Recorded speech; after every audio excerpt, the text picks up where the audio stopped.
Hai, Assalamualaikum warahmatullahi wabarakatuh. Waalaikumsalam warahmatullahi wabarakatuh. Apa kabar teman-teman semua? Selamat datang di channel kita, KTS, Kita Tidak Sendiri. Seperti biasa, di setiap episodenya kita akan membawakan satu kisah atau cerita dari satu sosok yang kita temui, yang mana cerita ini bersudut pandang dari sosok tersebut. Untuk episode kali ini, kita akan membahas cerita dari siapa nih Teh? Jadi sosoknya noni Belanda namanya Magdalena. Magdalena. Magdalena ini adalah sosok hantu perempuan, tapi kepalanya cuma setengah. Setengah itu Gini. Jadi sebelah sini yang nggak ada. Terus dia itu membawa bayi, membawa bayi di tangan kirinya. tapi digendong apa Enggak, gini. ditenteng? Bagian kakinya aja.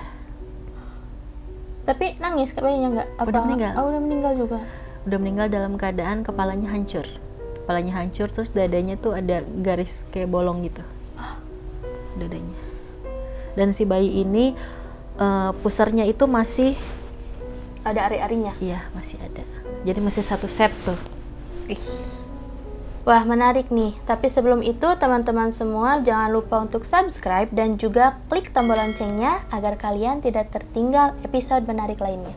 Langsung saja kita terapkan adegan per adegan di imajinasi kalian.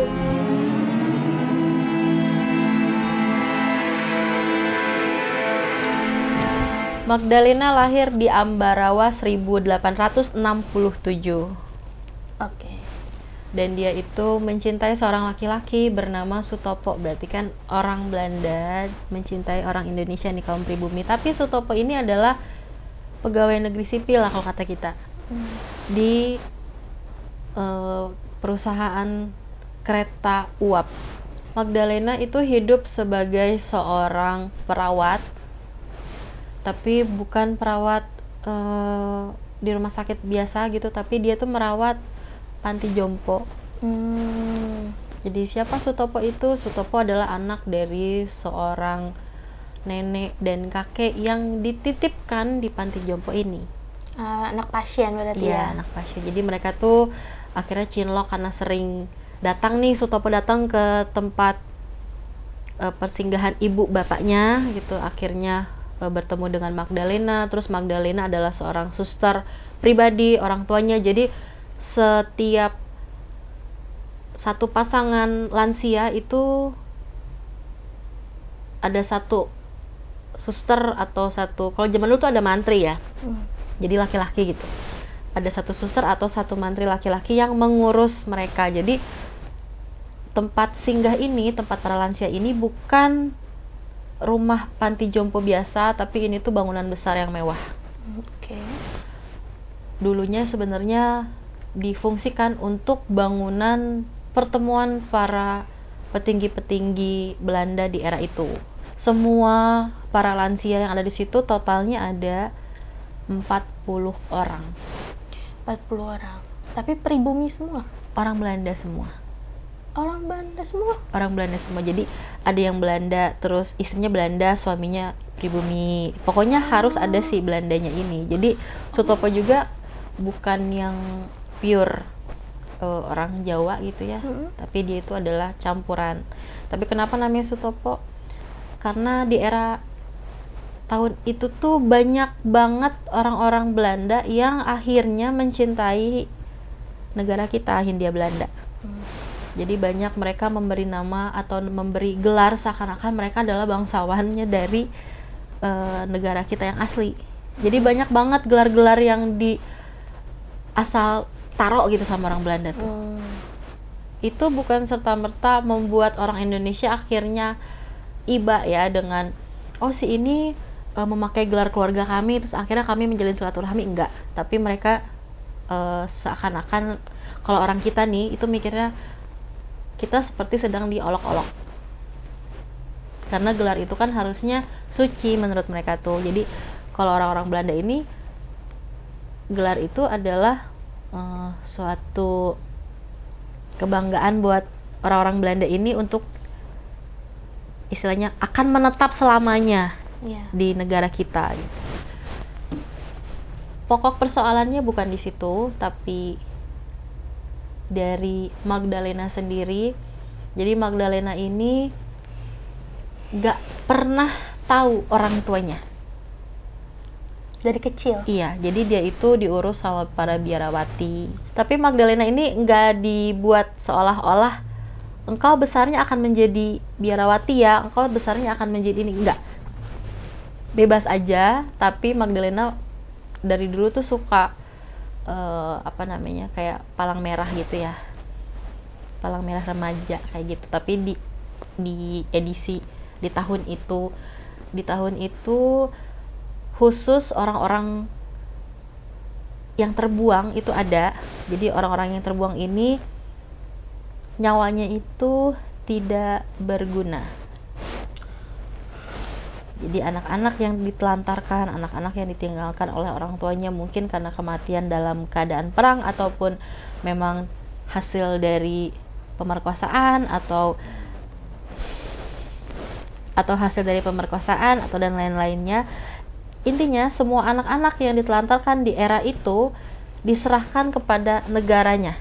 Jadi negaranya itu bebas memilih si anak ini akan dituntun ke arah yang mana. Dan kebetulan Magdalena ini dituntun ke arah medis. Oke. Setengah dari gaji Magdalena mengurus para lansia ini diambil paksa oleh negara, dipajak. Tapi Magdalena ini mencoba untuk ya udahlah gitu. Soalnya aku sehari-hari makan di sini, terus aku tinggal di sini, semua kebutuhan aku ada di sini dan aku melakukan ini semua dengan senang katanya. Kenapa dia bisa jatuh cinta dengan Sutopo? Sutopo adalah laki-laki, sebenarnya pangkatnya nggak terlalu tinggi, tapi Sutopo ini penyayang. Sutopo ini sangat penyayang dan dia tuh selalu menyisipkan surat untuk Magdalena lewat ibunya. Katanya gini, kalau engkau bersedia untuk menikah, aku akan menikahimu, Kata Sutopo. tapi tunggu pendidikan aku selesai. Jadi entah itu 1 bulan, entah itu 1 tahun, kan nggak tahu. Jadi Sutopo ini tuh hanya menjanjikan itu, tapi tidak pasti tempatnya, tahunnya, tanggalnya itu enggak. Itu berlangsung selama 10 tahun. Wow. Jadi Magdalena tinggal di kayak klub lansia ya. Berarti di tahun 1884 Magdalena ini menagih janji kepada ibunya Sutopo. Katanya gini, aku ingin memiliki buah hati. Jika diperkenankan, bisakah ibu menikahkan aku dengan anak ibu? Jadi yang meminta itu adalah Magdalena. Terus ibunya bilang, aku tidak punya hak untuk asmara anakku. Jadi jalan terbaiknya adalah kamu harus menunggu anakku pulang nih.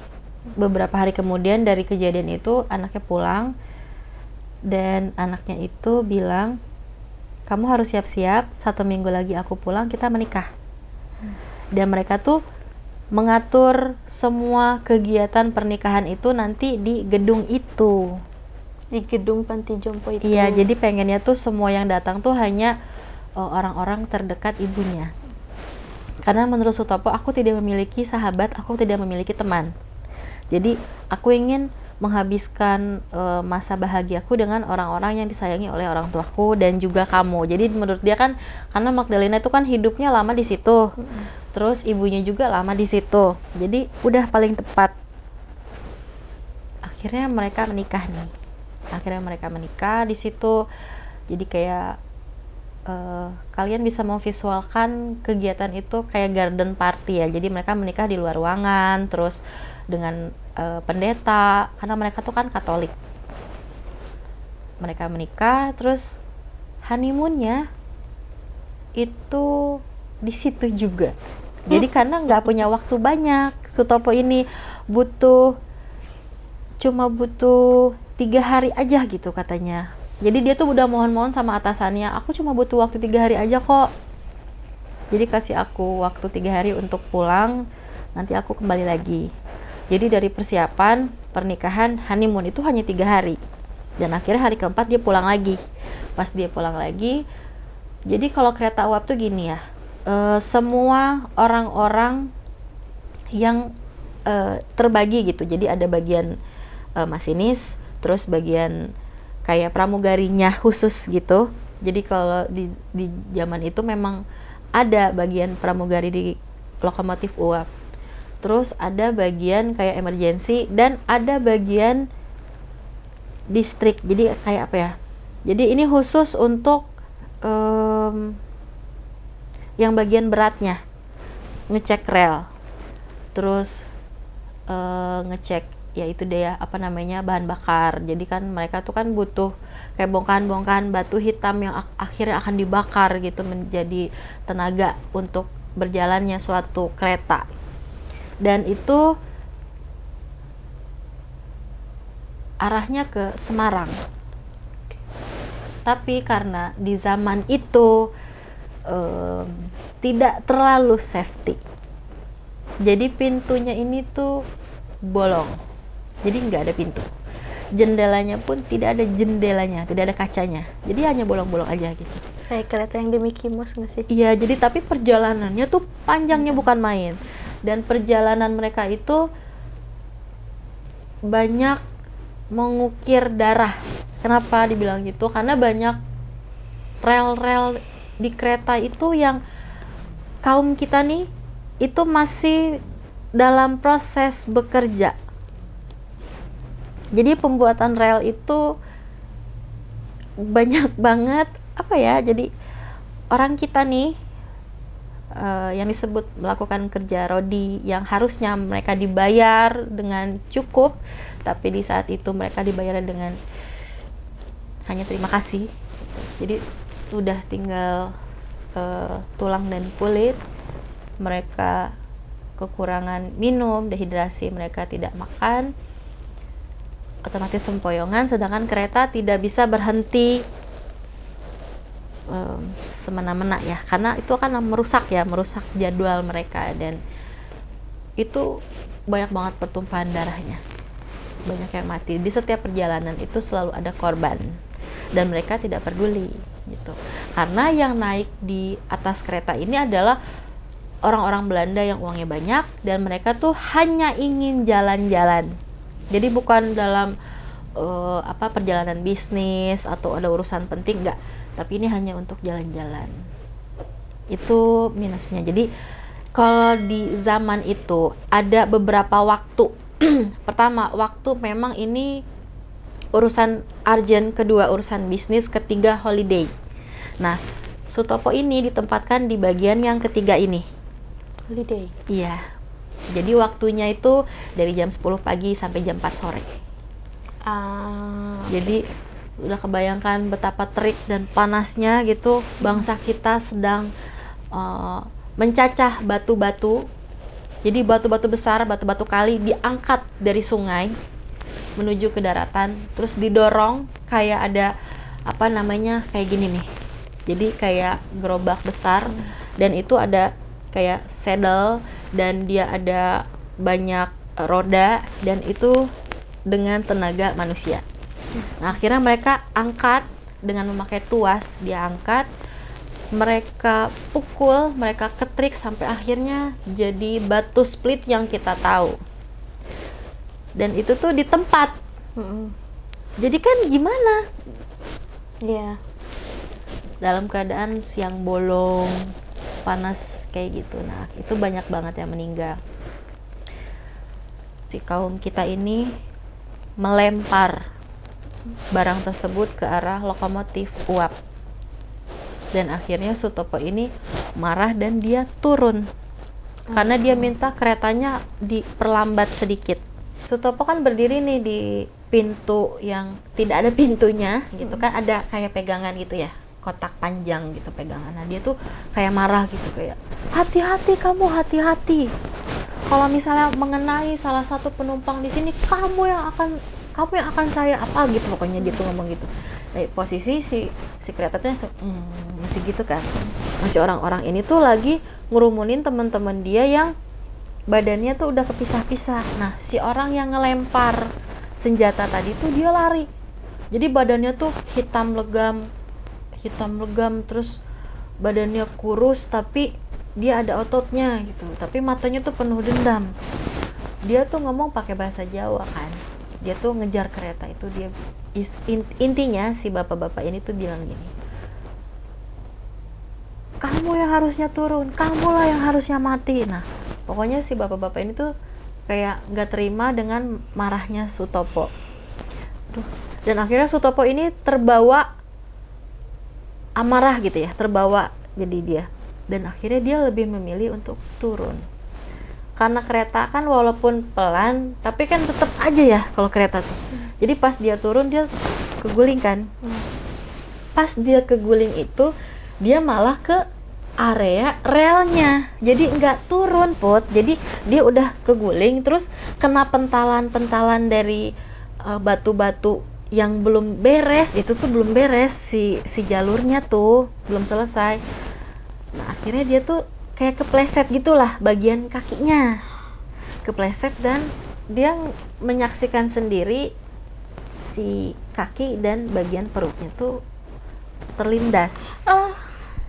Jadi dia tuh nggak yang langsung mati gitu Put, jadi dia langsung kayak nyaksiin dulu beberapa detik gitu kejadian yang cepat itu. Nah semua cewek-cewek, ibu-ibu, bapak-bapak, orang-orang Netherlands ini yang ada di kereta tuh kan teriak histeris, walaupun itu udah jauh, kayak gitu jauh. Nah sini Sutoponya udah di mana gitu, dia udah di mana. Nah hal ini kan akhirnya disampaikan oleh para petinggi dari si Lokomotif Uap ini kan, buat ngabarin ke keluarganya Sutopo bahwa Sutopo telah meninggal dunia gitu. Nah dikirim nih jasadnya, tapi karena kereta zaman sekarang aja kalau kelindes tuh bentuknya udah nggak jelas ya, maksudnya udah tidak utuh lagi. Nah kalau yang zaman dulu ini lebih berat lagi dia, walaupun dia agak pendek si roda-rodanya, tapi dia lebih mantep gitu. Jadi yang diantar ke keluarganya ini hanya bagian perut bagian atas ke kepala. Tapi karena gue juga nggak ngerti kenapa ya, jadi si bagian ininya tuh dia kayak retak gitu, kelihatan retak. Mungkin karena pas lagi keguling terbentur banyak batu yang tajam, sepertinya kayak gitu. Nah Magdalena ini tuh gimana ya, namanya juga pengantin baru gitu kan, dia tuh kan yang minta buat pernikahan ini, dan ini buat dia shock. Ternyata Magdalena ini tuh telah hamil. Jadi mereka tuh sudah melakukan hubungan intim tuh jauh sebelum mereka menikah. Ya Allah. Nah terus Magdalena tuh kayak, ini tuh nggak bisa nih kayak begini gitu, aku tuh nggak mampu hidup sendirian gitu. Nah dia akhirnya resign nih dari kerjaan dia sebagai perawat di panti jompo ini. Terus akhirnya dia tuh pulang ke tempat dia kecilnya, kayak di tempat biarawati itu kan. Nah pada saat di sana para biarawati ini tuh meminta Magdalena itu untuk penebusan dosa gitu ya, meminta pengampunan kepada Tuhannya. Para biawak. Dia akhirnya melakukan itu. Dia saat dia melakukan itu, terus dia merasa bahwa dirinya amat sangat kotor dan tidak cocok untuk di tempat itu. Dan akhirnya Magdalena itu pergi keluar dari sana, terus menemukan satu bangunan terbengkalai ini, dan akhirnya membuat Magdalena tuh memutuskan untuk tinggal di sana. Jadi kayak gelandangan Dengan keadaan dia hamil. Iya, gelandangan. Pada saat kehamilannya 7 bulan. Jadi bayangin tuh berapa. Jadi waktu pas dia hamil itu dia 5 bulan. Jadi 2 bulan lah berarti ya.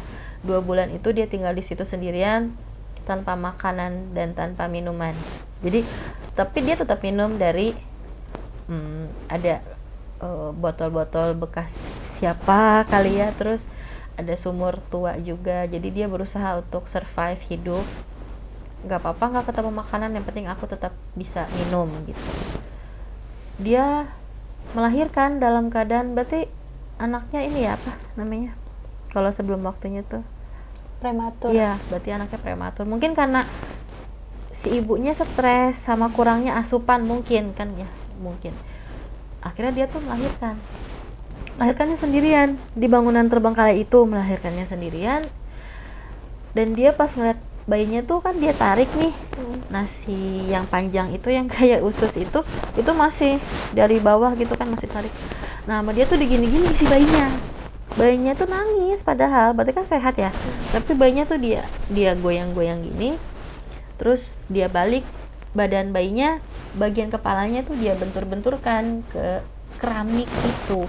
Jadi zaman dulu itu dia bangunan itu keramiknya bukan kayak keramik kita, tapi kayak tegel gitu kan, keras dia tuh. Ya. Nah itu dia bentur-benturkan, dia marah Berarti dia nggak sayang bayinya. kayaknya. Karena mungkin dia juga ngerasa kesel karena suaminya meninggal ya. Bisa jadi Oke. bayinya udah berhenti, nggak ada suara lagi, sudah hancur bagian kepalanya. Terus bagian dadanya, kenapa tadi di awal dibilang bagian dadanya seperti bolong, jadi ada beling gitu ya, kayak apa ya, pecahan, kayak pecahan dari botol gitu. Dia ukir nama inisial dia dan suaminya di dada anaknya sendiri. Terus dia tidurkanlah si bayi itu dalam keadaan yang sudah hancur itu, dia tidurkan. Terus dia seakan-akan buka pintu rumahnya, terus dia menyambut suaminya katanya. Jadi sudah terganggu kejiwaannya. Jadi dia bilang, kalau aku dan kamu masih hubungannya masih suami istri, dan ini rumah kita, ini anak kita katanya.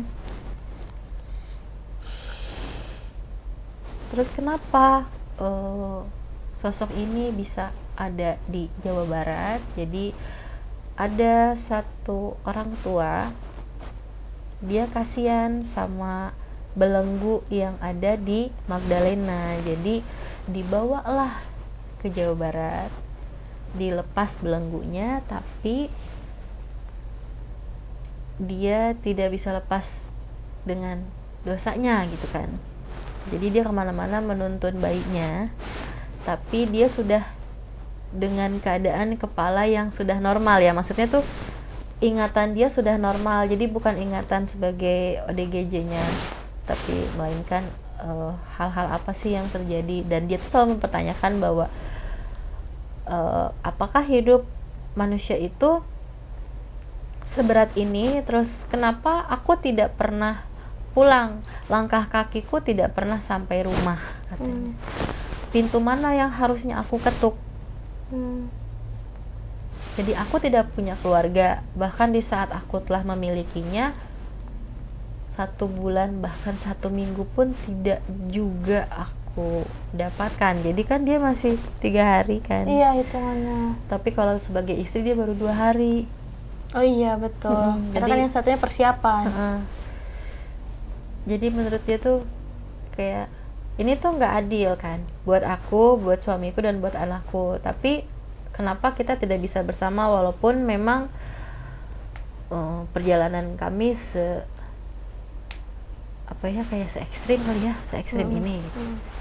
Terus jadi si nenek-nenek yang bawa si Magdalena buat datang ke sini tuh, dia tuh mencoba menenangkan si Magdalena. Bagaimana Magdalena, kamu bisa tenangkan dulu hatimu supaya wujudmu tidak seburuk rupa itu. Jadi si nenek-nenek yang dimaksud sama gue tuh bukan hantu ya, tapi manusia. Mungkin dia mungkin si nenek-nenek ini tuh memiliki kelebihan lah gitu ya, memiliki kelebihan di mana dia bisa sedikit menormalkan atau menetralkan amarahnya si Magdalena, karena dia itu dibilang kuntilanak, enggak kuntilanak ya, karena aneh gitu, bentukannya aneh. Terus dia juga nggak pakai baju full dia bugil, tapi karena dia hancur jadi bentukannya udah nggak bentukan yang normal. Iya gitu. Tapi dia meninggalnya karena mungkin dia bundir kayaknya ya. Makanya dia tuh nggak bisa pulang. Iya. Terus yang setengah ini mungkin nabrakan juga. Bisa jadi karena dia tuh katanya aku tuh malu katanya buat kasih tahu sama kamu bahwa akhir dari kisah aku. Cuma jadi dia tuh selalu nanya gitu, kenapa orang lain bisa hidup dengan keluarga, kenapa aku kok kayak tidak diizinkan memiliki keluarga. Pertama, aku tidak memiliki ibu, aku tidak memiliki ayah, keluarga dari ibu atau ayahku, terus aku tidak memiliki adik, aku tidak memiliki kakak, aku tidak memiliki suami, aku tidak memiliki anak. Pokoknya itu selalu muter di kepala dia, apa yang kurang dari aku. Sebenarnya anak bisa dia miliki ya? Bisa. Sebenarnya anak dia bisa miliki, cuman karena mungkin kekecewaan yang dia rasakan. Terlalu jadi dalam, iya, jadi menggelapkan mata. Ya, begitulah kisah dari Magdalena. Ya kalau misalnya dari kutipan yang terakhir ya, aku tidak mempunyai ibu, tidak mempunyai ayah, tidak mempunyai juga suami gitu kan. Maksudnya tidak bisa dia dapatkan. Tidak punya adik, tidak punya kakak, tidak punya saudara. Intinya dia sudah sebatang kara, dia sudah ingin seperti orang-orang yang memiliki keluarga yang bahagia mungkin ya, tapi ya karena takdir berkata lain dan takdir memilih Magdalena untuk hidup seperti itu mungkin ya. Mungkin karena ini nggak sih, karena dia kan tinggal di Pati Jompo, jadi dia tuh sering ngelihat hangatnya ke keluarga-keluarga orang. Oh iya betul.